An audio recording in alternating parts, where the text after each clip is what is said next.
There we go. I've made a good start. Okay, sorry for those online who couldn't hear me before. Welcome to the School of Has Research Seminar Series. And today we have Marty Brannigan on The Revolution Will Not Be Violent. So Marty is Associate Professor in Peace Studies at UNE. His books include The Cultural Dimensions of Peace Building, Global Warming, Militarism and Non-Violence, The Art of Active Resistance, two illustrated novels, Horizontal Lightning and Locked On, and the co-edited Rethinking Wilderness and the Wild, Conservation, Conflict and Coexistence. And he was a trainer in non-violent direct action at the 2024 and 25 Rising Tide protestivals. So we'll just share screen.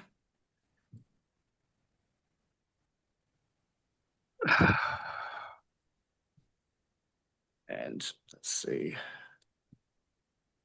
And should be right to go. Thanks, Marty. Thanks, Andy. I also want to acknowledge the traditional owners, the Anawan and neighbouring groups, the Ngungati and Gumbaynggirr people, and pay my respects to elders past, present and emerging.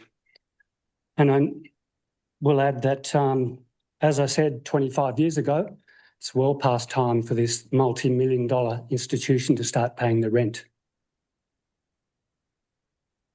Now, despite the many joys and beauties of the world, there are obviously many problems. We have ongoing and new wars. We have terrorist attacks. We have very little spent on reducing domestic violence and femicide versus hundreds of billions spent on AUKUS. Or perhaps more appropriately, USACA. There are the heat waves, fires and floods of global warming. We have military helicopters that can't defend us against bushfires and that detract money from healthcare and so on. If we want justice, peace and sustainability, fundamental change to our societies seems needed. A revolution in our thinking and practices, not just in our governments, but in all levels and facets of society. As one frontline activist observed when I surveyed her at a blockade of logging near Bellingen, we've reached an hour when action at an unprecedented scale is required. Can we achieve such a revolution through violence, as some leftists espouse, such as writers in Red Flag and Green Left? Or is violence the opposite of revolution, as maintained by Gandhi, who was both anarchist-leaning and anti-violence? The activist above continued that sustained disruption against violence, profit and greed is the fastest way we'll see the change we need. As Martin Luther King, Pope Francis and many others have pointed out, you can't have peace without justice, without getting to the roots of conflicts, without addressing structural and cultural violence, as observed by Elise Boulding and Johan Galtung. So structural violence is caused by inequitable systems and institutions. It's subtle violence, but nevertheless, it impacts deleteriously and globally on people's bodies and lives, such as when children die from malnutrition, despite their country having plenty of food. Cultural violence is even more subtle, and it takes many forms, some of which I'll discuss shortly.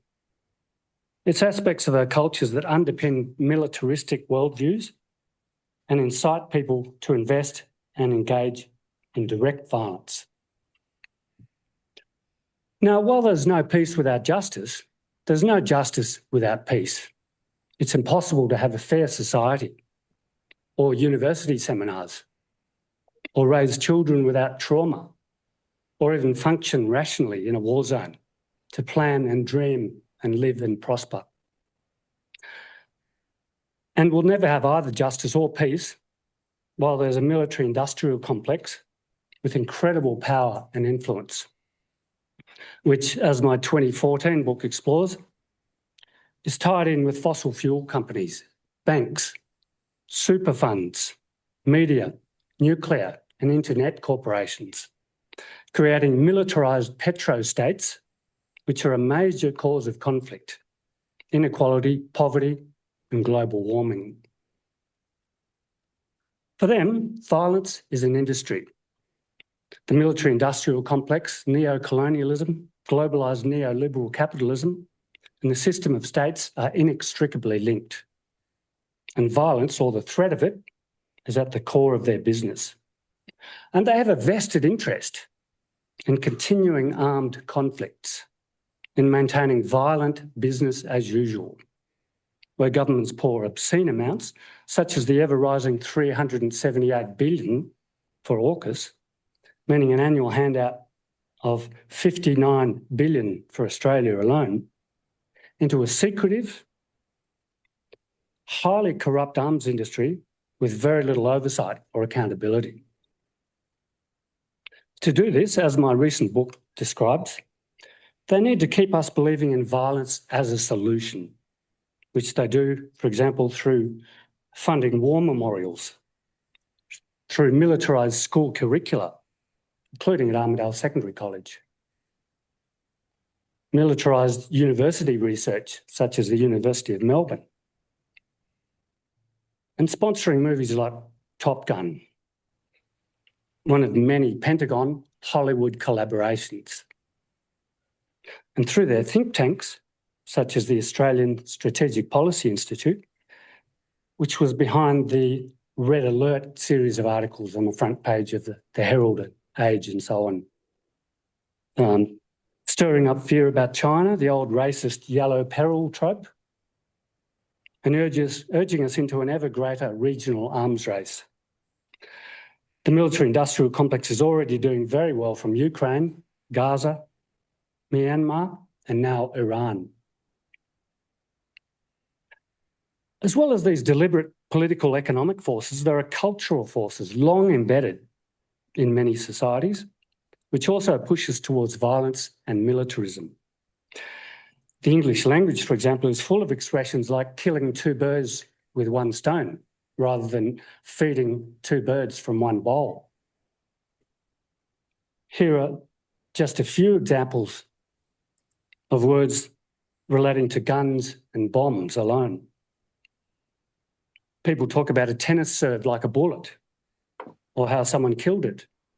Avocado is no longer mashed, but smashed. And Joe Biden, when US Vice President, led a task force exploring the issue of gun violence and said, apparently without irony, that there was no silver bullet to solve it. There's a lolly variety called Warheads and slap your mama seasoning, which could be regarded as a harmless joke, or one more aspect of our culture that legitimises domestic violence. We have a war on drugs and an endless, unwinnable war on terror, much like the oxymoronic fighting for peace, which some compare with making love for virginity. But it's probably fair to say that arms dealers are currently making a killing and getting away with murder. Now, universities and societies in general now discourage sexist language, recognising how it contributes to patriarchy. So we can also decide to use more peaceful terms and not watch so much film violence. So violence also permeates our cultures because it sells products. About 90% of movies, 68% of video games, 60% of television shows, and 15% of music videos have some form of violence, according to psychologist Caroline Fitzpatrick. Adding to our fear, and through repeatedly suggesting violent solutions to problems, making some people more violent and many more, at least, pro-violence. And the more desensitised we become to this barrage of screen violence, the more graphic it has to be to maintain that shock or thrill factor. From Dead Man to Hannibal Lecter to Terrifier 3. And all this is then normalised.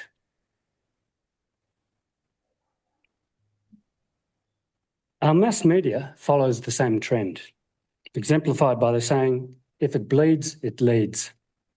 We get detailed 24/7 exposure to wars and murders, but very rarely the subtle peace building, the cross-cultural, international, the successes, the good news stories that are always happening in a current opposing the violent current, such as the 22 countries like Costa Rica, which don't have any defence forces.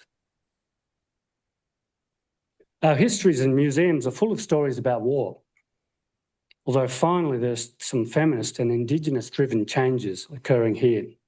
When we hear about those, such as the suffragettes, who have achieved incredible social change through non-violent means. The centres of most of our cities and towns, including Sydney, Canberra, Armidale and Dorrigo, are dominated by war memorials. And the highway between Sydney and Canberra commemorates soldiers, all male, and none of them Aboriginal. Bookstores and libraries are filled with shelves of books about war, but rarely, with the exception of Armidale's Boo Books, is there a section for peace.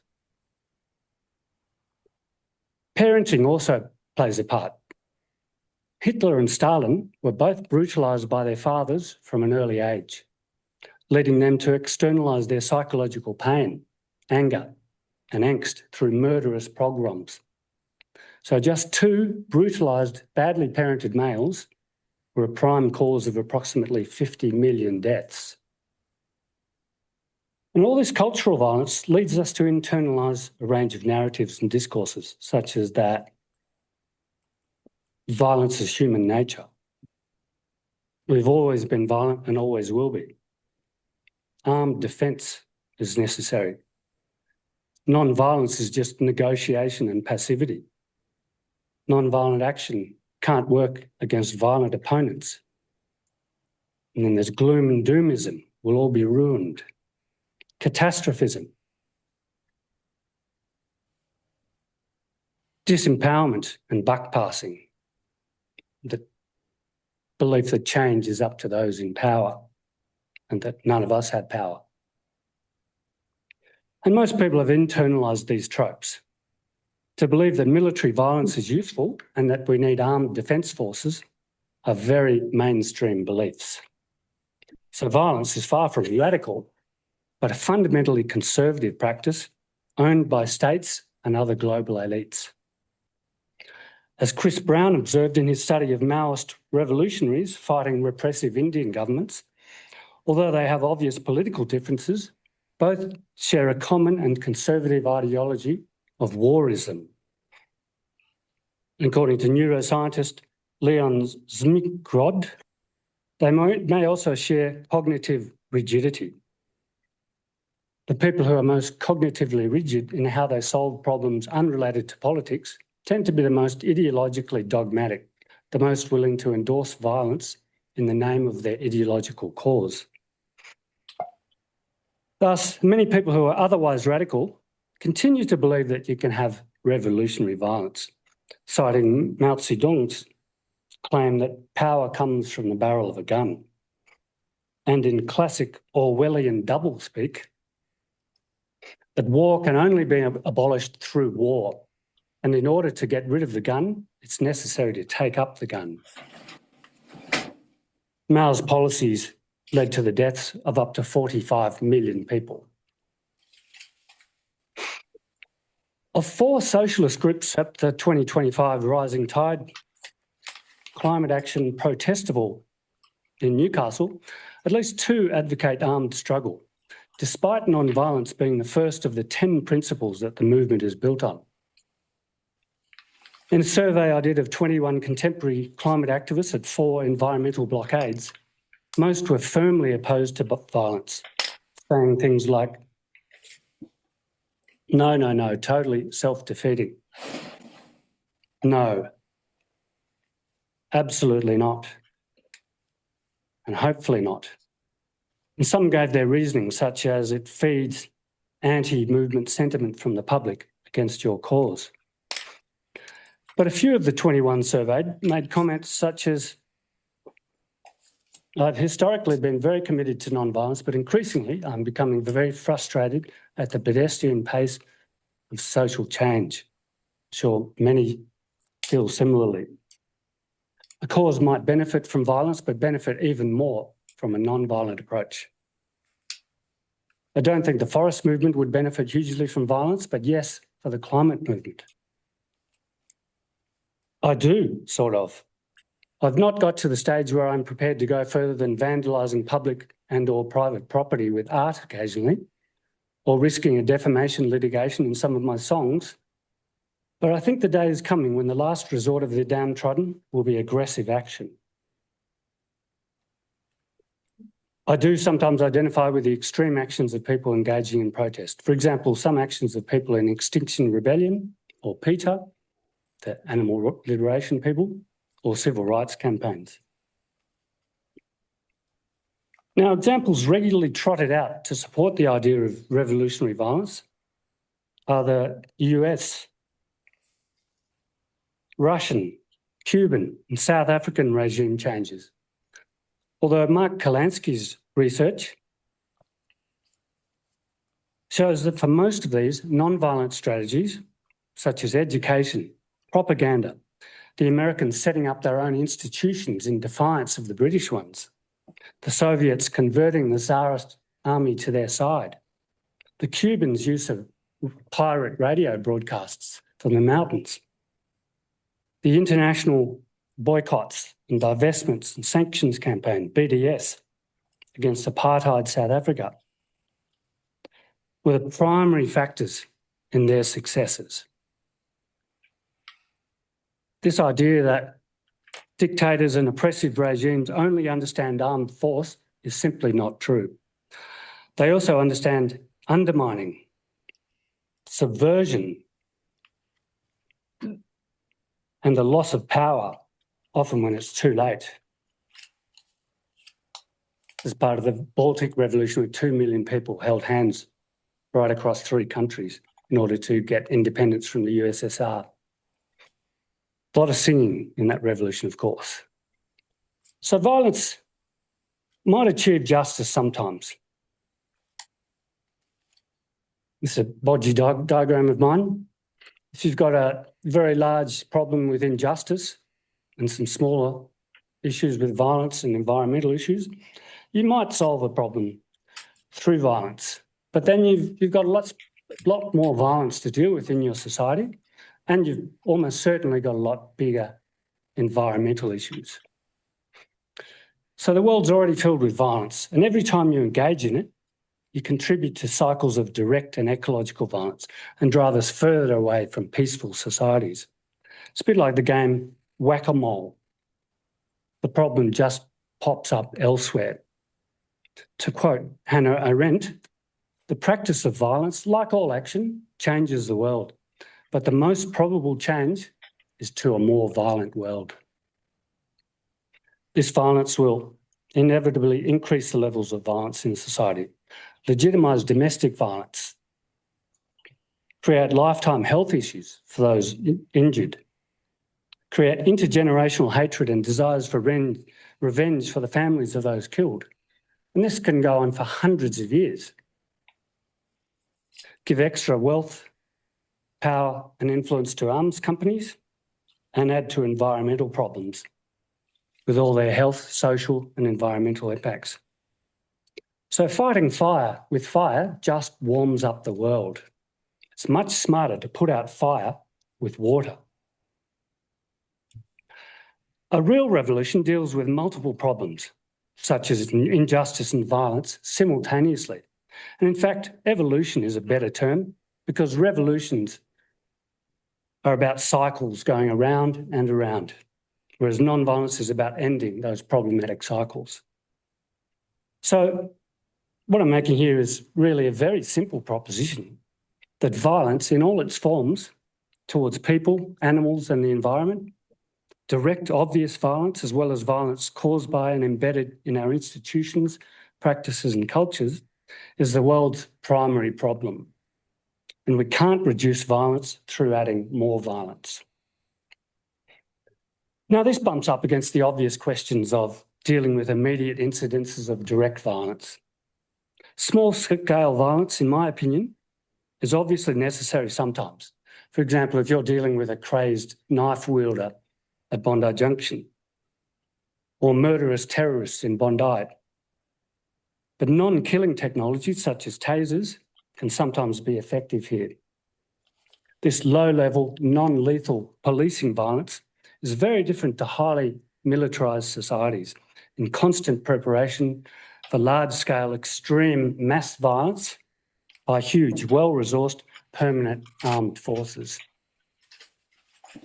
And we can aim to minimise this policing violence and reduce structural violence so it's less likely to happen, i.e. make a more equitable society by diverting the money that we automatically, continuously give to the military-industrial complex and instead put it into social housing, public education, health, just transition, foreign aid, and so on. As non-violent defence expert Brian Martin has pointed out, violence is rarely subjected to the same scrutiny as non-violence. When Myanmar's military staged another coup in 2021, and this is one of the things that militaries regularly do, in fact, more people are killed by their own governments than by invaders, there was mass non-violent resistance. But not very much in the way of international support, such as sanctions and divestments from fighter plane fuel suppliers or regime supporters like the Heineken and Carlsberg beer corporations.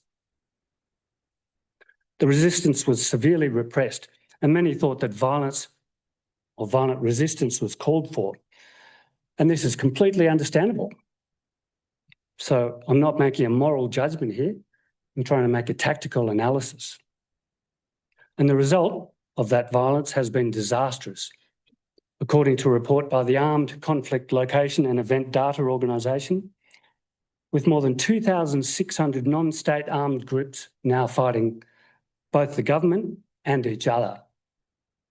And in the chaos, heroin and meth production by criminal gangs has soared, along with human trafficking, deforestation and resource plundering.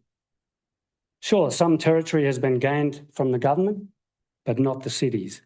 And there are now locally manufactured landmines everywhere. The death and injury toll has been horrendous, with more than 3 million people displaced and nearly 20 million in need. So after 5 years of deadly civil war, there's no sign of an end to the regime or the conflict. Armed resistance there has utterly failed, and added to the junta's own extreme violence, has had disastrous consequences. Now, turning to the eternally vexed question of Palestine, although the oppressive situation of injustice there has been atrocious for generations, the October war crimes by Hamas, like 9/11's terrorism, haven't solved anything.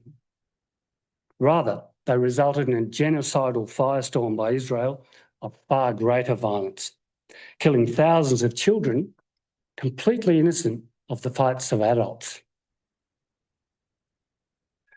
It's easy to blame Israel entirely for this, but violence begets violence, and it's an ineffective and counterproductive tactic against a far more heavily armed opponent, endlessly backed by the USA, the most heavily armed nation in history.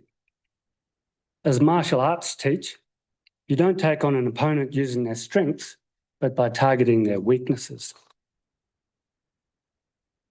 Of course, the Israeli violence is unconscionable too, as is all mass violence. And people are naturally outraged, angered, saddened, despairing about long-term injustice and oppression. People want action and quick solutions. And we've been conditioned to think that violence for good is effective and fast. It makes big bangs. It blows up lots of people and buildings and gains headlines and TV coverage. But it hinders non-violent action, such as was occurring right across the occupied West Bank, as depicted in the cross-border collaborative documentary No Other Land. Until October 7 unleashed a huge new wave of settler violence. Violence divides and scares people away from movements.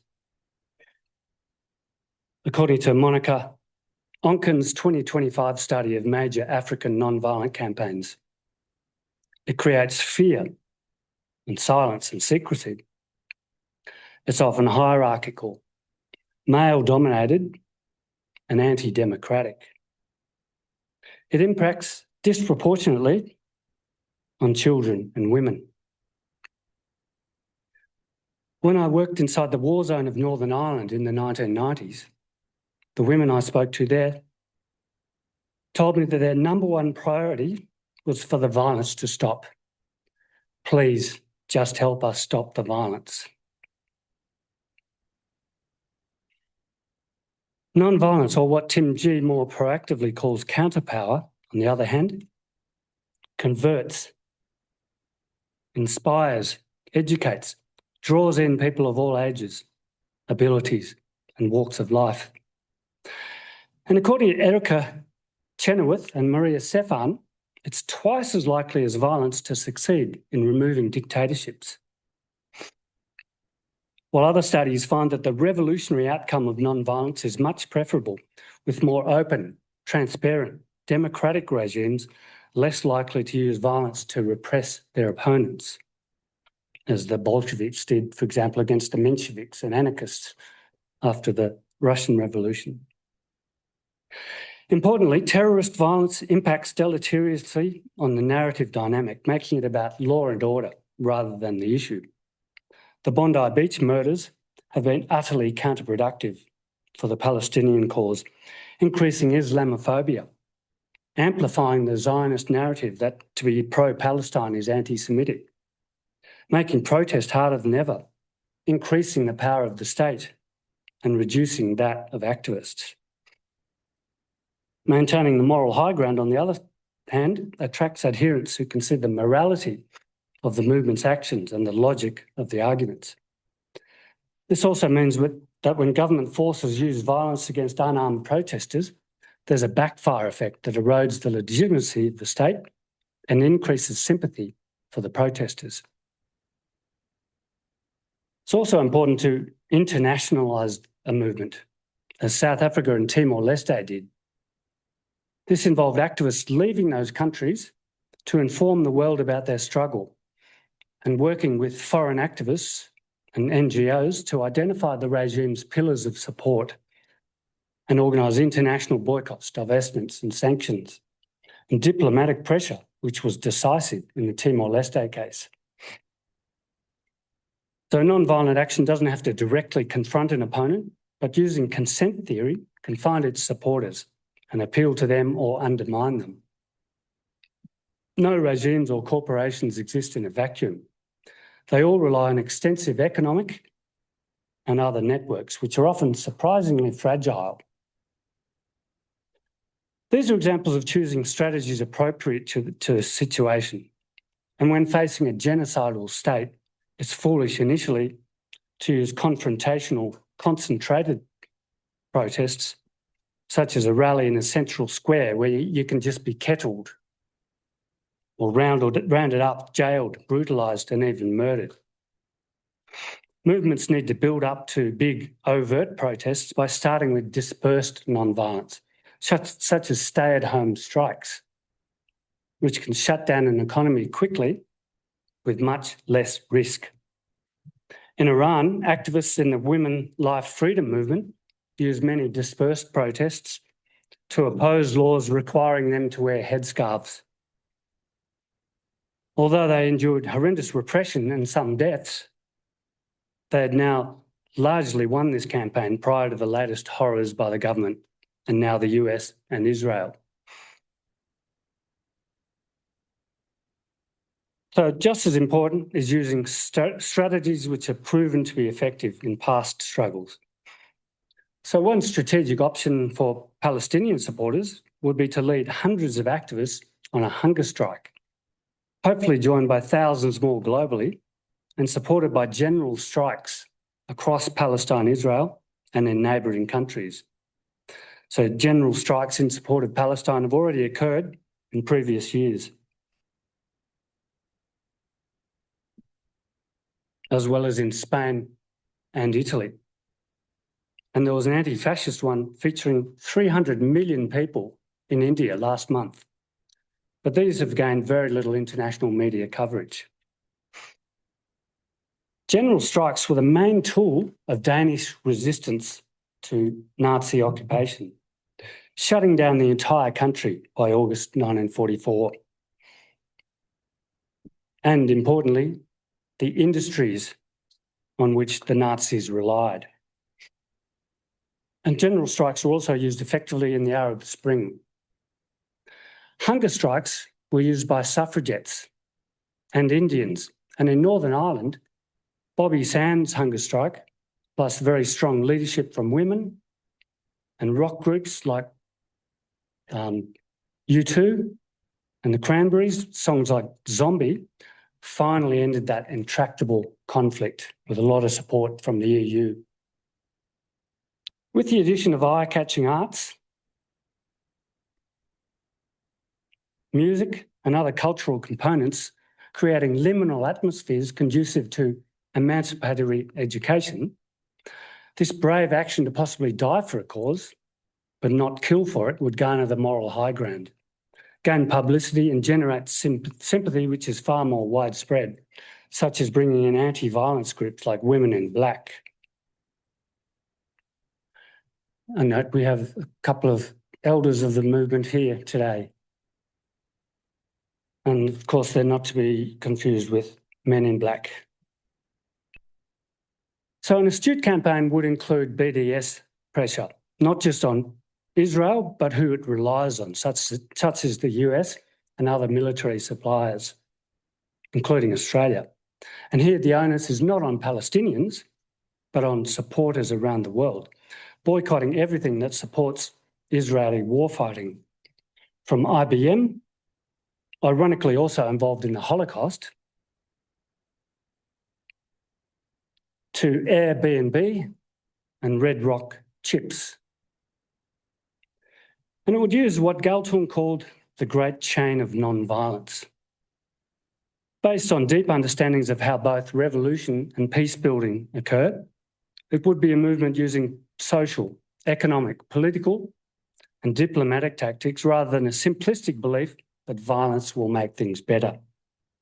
As Australian Jewish activist Tim Hollow has noted, non-violent resistance against a powerful opponent like Israel may not work. Violent resistance certainly won't. Sustainable revolution doesn't happen overnight. It has to be built up patiently, strategically, through movement building, through education, which, along with UN and NGO peace building, are the main reasons why some parts of the world, such as Northern Ireland, are now much more peaceful than they used to be. The current catastrophes in Iran, Gaza and Myanmar are obvious exceptions. And the idea of revolution is, of course, mostly a romantic fantasy. Deep change usually occurs quietly, through culture that shifts, through narratives that are imperceptibly moved through millions of everyday conversations, as noted by Roland Bleeker. And this leads to social and then the more obvious political change. And it's often only noticed with hindsight, as Richard Glover has done in The Land Beyond Avocado, showing how profoundly Australian society has changed in the last 50 years. And even if violence has had some successes, times change, new methods arise, strategies evolve.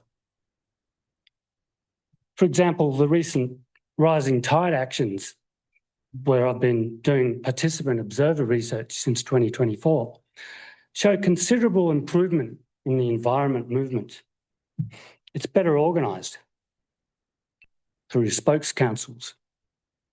It's more efficient, decentralised into regional hubs, including Armidale. More professional, strategic, better at making decisions among large groups than at my first blockade in 1982. Combining blockades with celebratory culture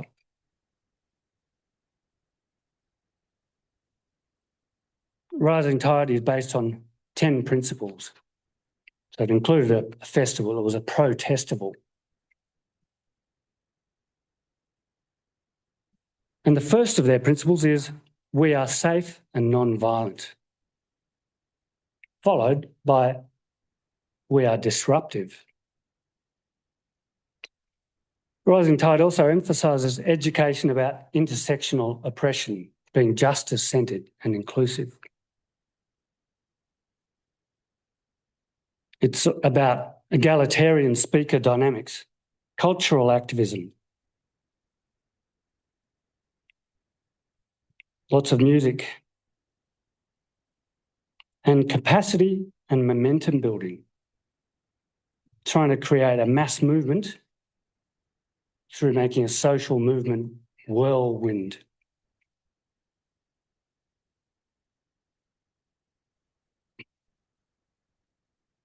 It aimed to control the narrative and win the story. It forefronts diversity and commitment.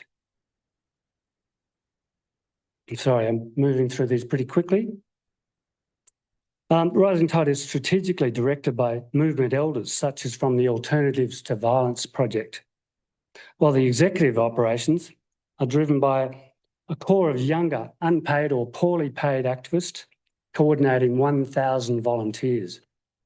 Volunteers cooked 20,000 meals. Movement success is measured by metrics such as the exponential growth in media interest. So over 7,000 media stories in 2024. And as Gurujula, one of the numerous excellent Aboriginal musicians there, observed, it was an unarmed autonomous zone. It was a living anarchist, mutual aid or radically democratic community. Small scale and short-lived, but growing and already costing the industry and the state. It was a bit like the glorious and beautiful pandemonium that queer activist Dennis Altman describes about 1960s counterculture activism in the US, but it was better organised. In the civil disobedience actions, a few brave souls, including our Karen, were arrested. Not because they'd done anything wrong, but because arrests are often the only thing that media will cover. And there are conscientious people who are prepared to sacrifice their liberty, time, money, and conventional reputations. Although some claim that non-violence is white, middle class, even racist, in fact, it arose from Maoris in the 1800s. Suffragettes, Indian liberationists, African-American civil rights activists, Serbian students, and so on. The Rising Tide protestivals are opened by extraordinary spiritual and cultural rituals by traditional owners. And the call to action at Rising Tide 2024 was initiated by a passionate speech by a 16-year-old schoolgirl, possibly the best speech I've ever heard. And that was followed by a haka led by a Maori staying in the camp's queer town. Of course, Rising Tide is occurring in a very different context to Iran, Gaza and Myanmar. But it's an example of how to build a non-violent movement effectively and quickly, with long-term implications for both activism and peace building. Non-violent counterpower doesn't always win or have all the answers. It's hard, imperfect, may take a long time, involves sacrifice, and may result in harm or deaths. But the same criticisms also apply to violence. Non-violence has the advantage of reducing violence and building movements which can succeed in the patient or bold work needed to make more progressive, just, sustainable and peaceful societies. To conclude, violence is never revolutionary. It's the status quo of wealthy capitalist elites. Any revolution must realise that the military-industrial complex is the real deep state axis of evil, aided and abetted by entrenched structural and cultural violence. And it must do everything it can to undermine, subvert, dismantle, and ultimately replace them with new modes of thinking, being, and acting. The real revolution is against violence in all its forms. Thank you.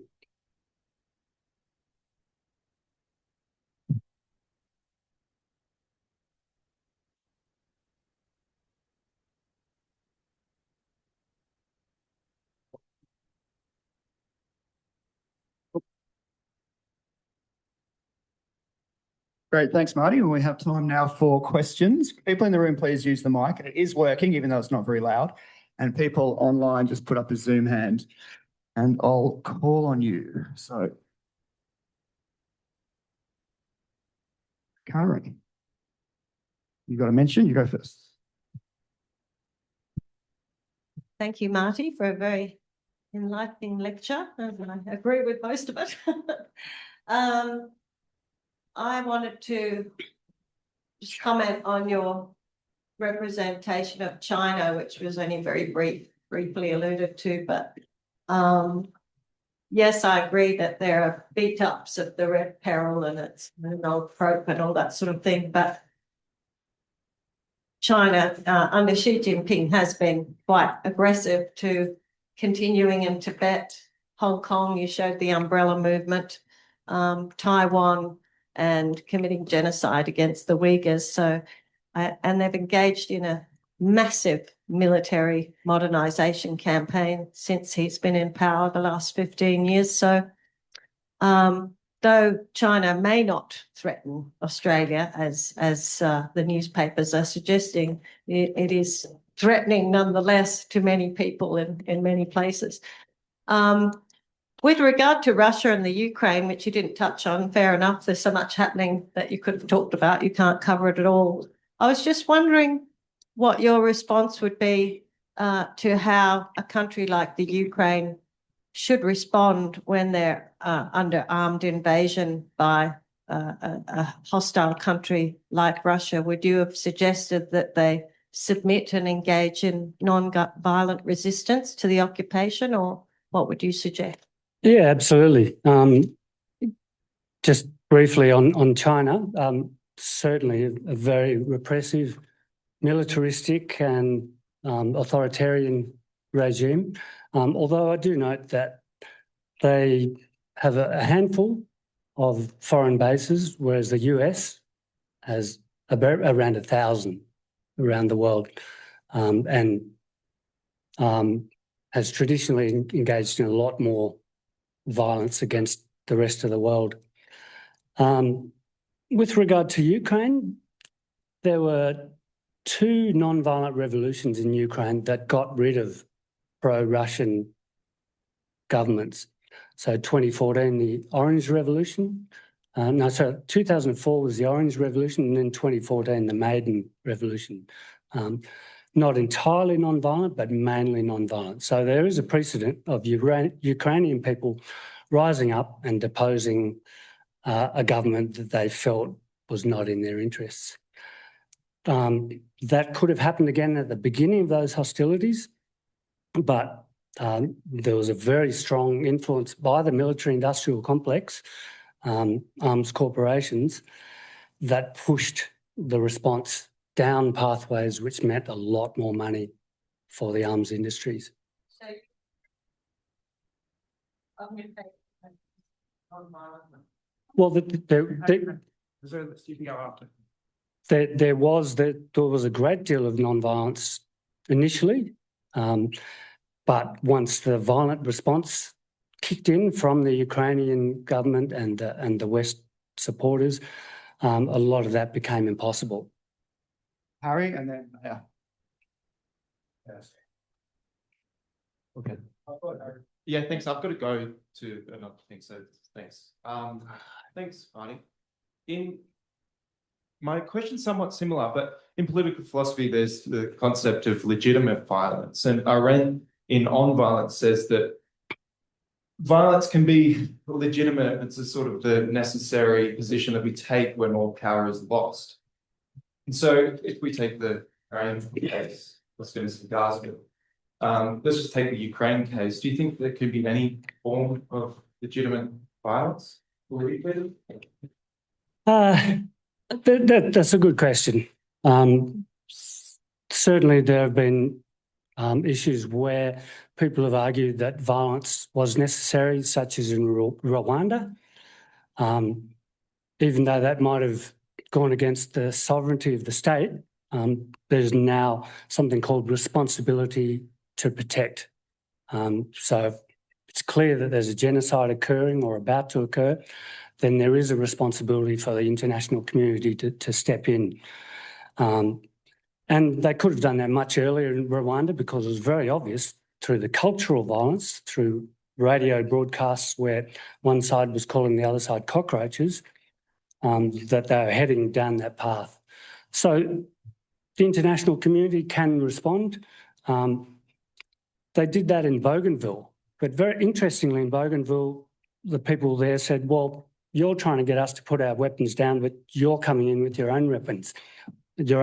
So that was an unarmed intervention, an unarmed peacekeeping thing. They put down their weapons and went in, and it was very successful. I feel the need to say that when we talk about the conflict between Russia and Ukraine, we need to also go back and remember that Russia was promised by Germany and the US and by NATO that NATO would not expand towards Russia. All those promises none of those promises were kept. The US, their generals, people knew Russia was going to defend itself. Just imagine it the other way around. I'm not saying this is a good idea.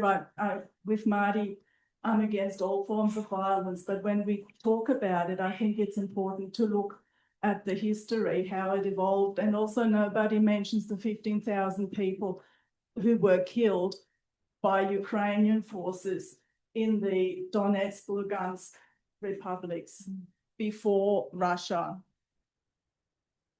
became did what it did in 22. Thank you. Yeah, thanks, Baya. Yeah, very good points.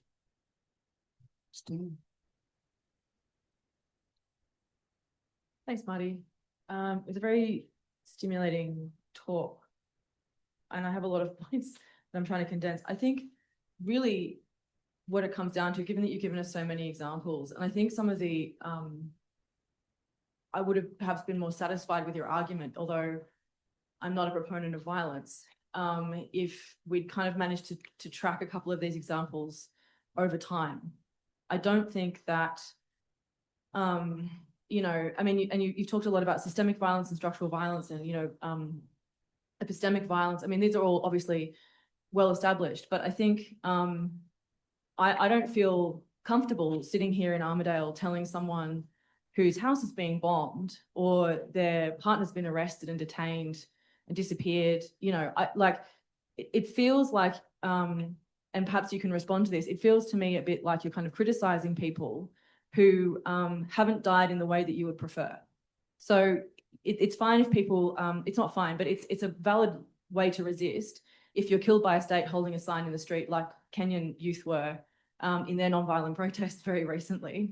They came out en masse. There were hundreds of thousands of people in the streets in Kenya and Kisumu, Mombasa, and they were just picked off. They were, you know, the media reports were of 20-year-olds carrying their dead comrades covered in Kenyan flags off to the side of the road.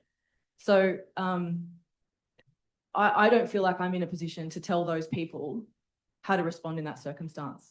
It's not a question of whether I agree with them. I think the issue is standing with the oppressed and trying to end violence in a way that they feel is necessary. And I was wondering if you could say a bit more about that. Yeah, sure. That's a really good point, and that's something important to understand. That's why I'm not standing here in moral judgment of the people in Myanmar using violence against a very violent regime. I guess what I'm trying to show is that there are, through examples such as Algeria versus India, that non-violence is often tactically, rather than morally, tactically a better thing to do.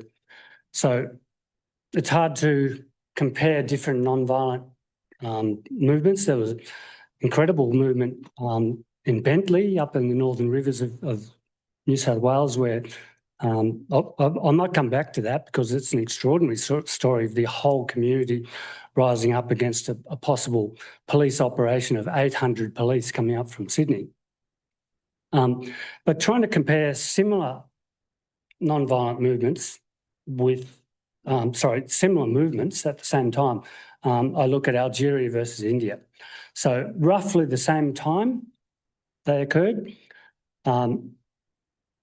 both global south countries resisting very, very powerful imperialistic Western nations. The Indian independence movement mainly used non-violence. There was a bit of violence, but mainly non-violence. And a few thousand people died in that, but they managed to succeed and won their independence. Algeria started off mainly violent and 1 million people died. So a lot more people died in that attempt to get their independence. And it was only towards the end when they started to move towards more non-violent tactics in the subways of Paris that they started to actually get more traction. I think violence and partition, as well as the Indian independence movement. I mean, it just seems to me to be. I understand the point that you're making, but it seems to me that you're kind of saying that you can either be non-violent or violent. And it seems to me that a lot of these successful independence movements, regardless of what we think of their morality, involve both of those things. There was a political arm of the IRA. There were political and non-violent forms in Algeria. There were political and non-violent forms in India. But these are all supported by, with various levels of coordination, the ANC. I mean, Nelson Mandela was involved in violent action. I mean, I just think it's not helpful to try and separate these two arms of resistance. Whatever the moral, whatever we think of the political efficacy or the moral basis of any one particular action over another. Yes, but again, good points. But what we can do is try and work out what was an effective tactic. Robert Burrows, for example, argues that the ANC tactics of bombing things, assassinations and so on, was actually counterproductive in terms of getting the international community on side, and that it was some of the many non-violent tactics also used by the ANC and not acknowledged as non-violent, that changed things. So women in Port Elizabeth were the first people to call for a boycott, and that boycott spread internationally and was supported by people like Bob Hawke against people like Margaret Thatcher, whose son had financial interests in South Africa. That built up into such a strong movement of boycotts, divestments and sanctions that corporations left South Africa.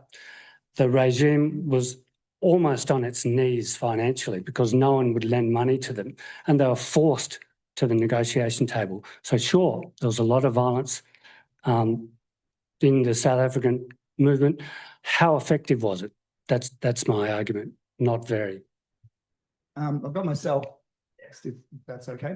Looks like we don't have it out here on the dot of 2, so if people have to go, that's fine. We could stay a couple more minutes. There's a couple of other people on the list, but yeah, I guess I agree with Christina. I don't agree with non-violence as an absolute and inviolable principle, not because I'm pro-violence, but because I see it as a kind of false dichotomy, and that any large-scale social movement for radical change is likely to involve elements of both. And I think wars of national liberation are a kind of counterexample to your analysis. So, the Vietnamese kicked out the French and the Americans.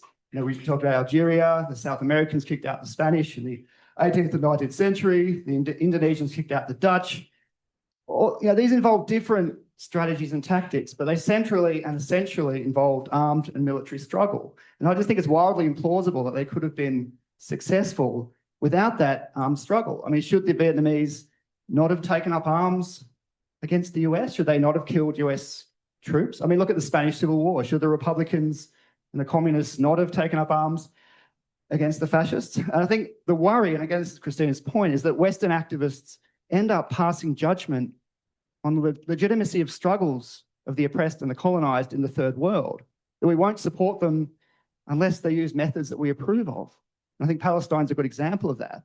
And I just reject that. I think we have a duty to support the struggles of the oppressed and the colonized, whatever methods they use, whether they use violent methods or non-violent methods. Otherwise, I think you are moralizing at the end of the day. So that's my little. Thanks, Sandy. I could take that as a comment, but I'll just briefly respond to the Vietnam issue. Sure, there was a lot of armed violence there. The movement was built up also through a huge amount of non-violence, through converting the majority of the population to communist ideology. That was a non-violent thing that was partly involved in there. And the idea that they won this through their revolutionary violence is quite problematic, because there was a huge Western non-violent response in Australia, in the US, in Western Europe. Huge moratorium marches here, huge protests, conscientious objectors right across the Western world, which sapped the drive of the US and Australia to keep persecuting this war. So in the end, they pulled out. Morale of the troops, of course, was rock bottom. A lot of drug abuse occurring. There were mutinies. And they pulled out in 1970 or thereabouts, up to about 1973.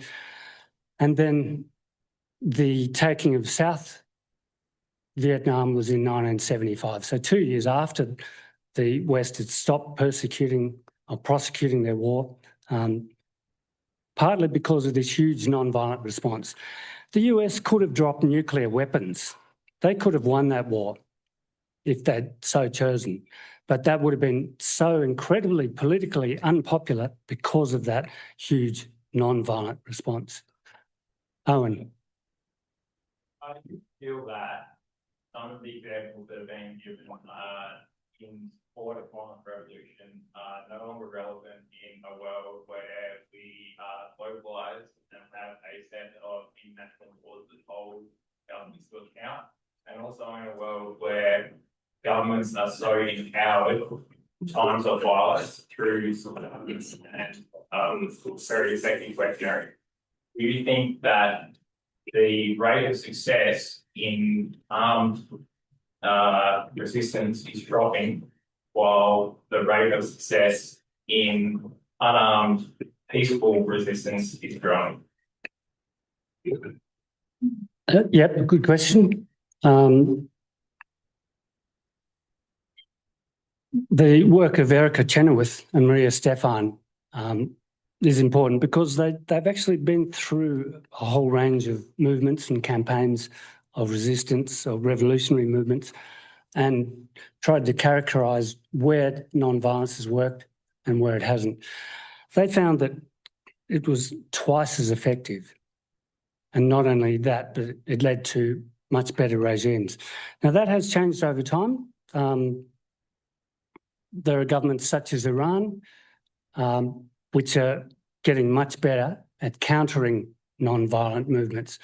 They're able to produce lies on their mass media and their social media on the scale of the 30,000 lies that Trump has got away with so far. So they're getting much better at lying, and that definitely does make a change. You might want to read out the comment by Finance. He's in Port Elizabeth in South Africa as we speak. We have, Oh, okay. Fiona. Fiona is next. And yeah, go ahead. Yep. Thanks, Marty. That was really interesting. Very depressing as well. Bit overwhelming, whatever. Detail to take in all at once. And just as a philosopher, I sort of come back to, how can I think about this and how can we think about this? And I think about Derrida, who says, there's like we have ideals like justice, that the form of justice, the form that justice takes will always be subject to some degree of contamination, So as we implement forms of justice, we have to remain alive and awake and aware to how it is itself contaminated, and strive further for justice. And I was thinking about, what you said in the beginning about justice and peace. And, like the reality is that justice can itself be associated with the need for punishment, the need for accumulation, the need for etc. So it is, subject to contamination in terms of what justice is and how it becomes in the world. So I wanted to relate that then to a paper that Annette Beyer wrote, I think in the 90s, which is called What Do Women Want from Moral Theory? And, like really responding to how justice is at the centre of, moral theory. And how that is, in some ways, not necessarily what women might think, and that, put it very simply, there is the perspective that if there's going to be someone in power, even in a democracy, and wield that power, then we want to know we can trust them to wield that power in a way that, nourishes us all, and actually achieves justice, peace, etc.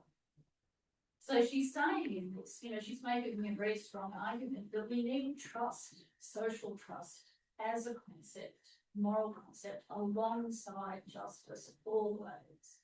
And so I'm sort of wondering how this movement that you've been engaged in for your whole lifetime might think about that. So, and in terms of that, one thing that I have come that, related to is Hannah Arendt, who has like a narrative sense in terms of how there's always a need for forgiveness because we're human, we care, etc. And she brings in this narrative concept, which just basically involves that we really need to listen to each other, to witness each other's suffering, vulnerability, not just to rush in and protect it, but to be open to actually what it is. And I see that that's connected very strongly to Annette Beyer's idea of trust needing to be alongside justice. So can you say something about how the Peace Movement might think about Annette Beyer's ideas? Not having read them myself, it's difficult, but I can say that military violence tends to be very secretive, as is the arms industry. They use national security as their excuse to engage in all sorts of secretive and often corrupt behaviour. It's possibly the most corrupt industry on earth. And military systems tend to be very secretive as well. So it's really hard to have trust when you really don't know what's going on, when there's a hierarchy that is doing who knows what behind your back. That's one of the main issues with non-violence that makes it more trustworthy, is that it tends to be much more open and overt in their actions where possible. You can't always be overt in a very repressive society, but you can try and make your movement as overt as possible. Yeah, I suggest we read out Finex's comments. So I'm in Port Elizabeth, South Africa right now. Had the black people not decided to use violence to liberate themselves, South Africa would still be an apartheid state. The same applies to most colonised African countries that are now independent. Most African people would still be living under colonial rule to this day had they not taken up arms to fight colonialism and apartheid. Armed violence was a necessary means for me and my people to gain the freedoms we enjoy today. I think you partially addressed that, Marty, but do you want to respond directly to that? Yeah, thanks, Finex. And it's great to hear from someone in Port Elizabeth as well. I would just ask you to look at the work of Walter Wink that showed that the vast majority of tactics used by the African National Congress were still non-violent. They claimed that they were leaving non-violence behind because it didn't work. In fact, they continued to use it through their massive funerals, big dancing, singing funerals where they consistently resisted the regime. And of course, the Port Elizabeth boycotts, the global boycotts began there with women. Thanks, Marty.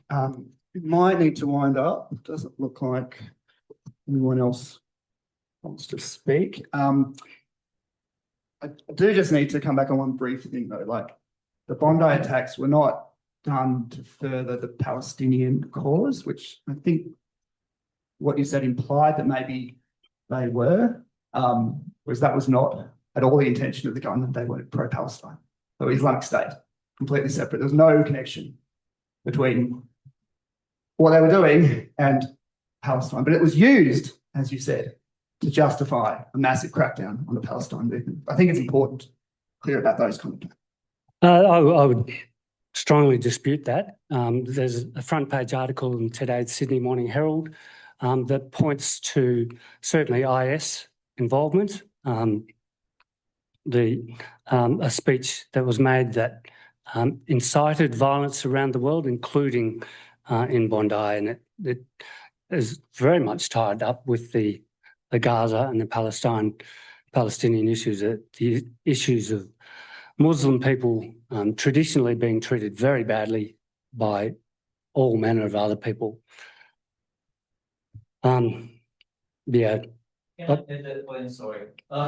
Because I've been studying Islamic politics for decades, and this is, I think, the prime mistakes that often made by Western scholars and observers is that ISIS is pretty much like Hamas, like Al-Qaeda, but they're different.